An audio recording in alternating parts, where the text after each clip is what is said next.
can't lead others down a path if you haven't walked it yourself. And we see that a lot, don't we, Dan? A lot of coaches, where they're like 20-year-old life coaches, you'd be like, how can you talk about life if you haven't experienced it yourself? But Simon, I think, it'd be really great if our listeners, and your potential clients could have some take homes. Any immediate tips, or what would be your mottos? What would be your, what would be the best thing that a client could take from your work? If in doubt, breathe, and breathe slow. So a lot of us, when we get anxious, when we're a mind running at 5 miles an hour, just take your time, slow down, breathe in for your nose and out for your mouth, and do that for like 2 or 3 minutes. And you'll find yourself just slowing down really quickly, rather than hyperventilating, or just really just sit down or stand up, sit down, and just breathing in for your nose and out for your mouth. And this, you'll find you slow down and come to a quicker place of sanity quickly.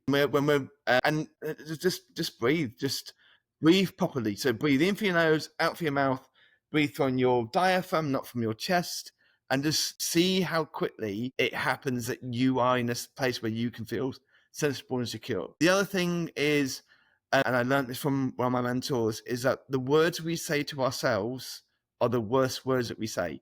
So we all tell ourselves that we're idiots. We all tell ourselves that we're rubbish, that we're useless, that we're not good enough. Change those words. Change those words to I am great, I am useful, I am enough. Like I teach my kids when we're having those moments of when they're telling me, Daddy, I'm useless. And they're, no, you're not useless.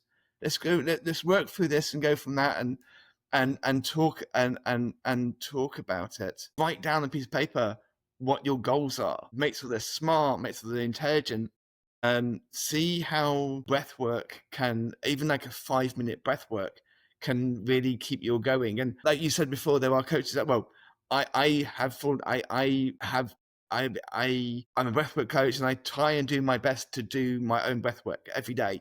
Sometimes I don't, sometimes I do, but as someone told me yesterday, a few days ago, make sure you're practicing.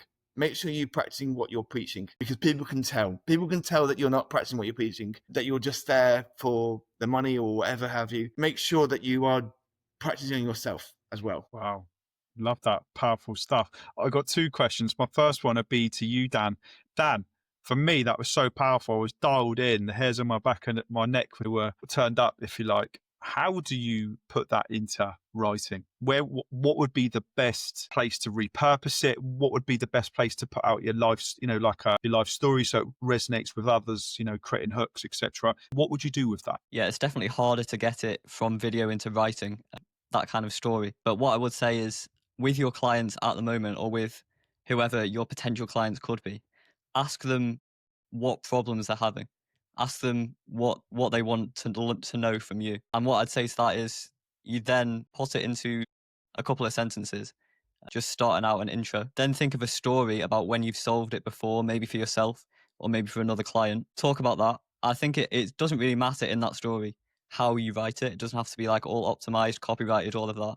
It just has to come from you, because again, that links to people are going to connect with you rather than connect with ChatGPT or whoever's optimizing it. So get those good questions, answer them with some good stories, because obviously stories do better, especially when they're personal. And then tell them at the end as well, like, if you enjoyed this, I think I can help you with some other stuff.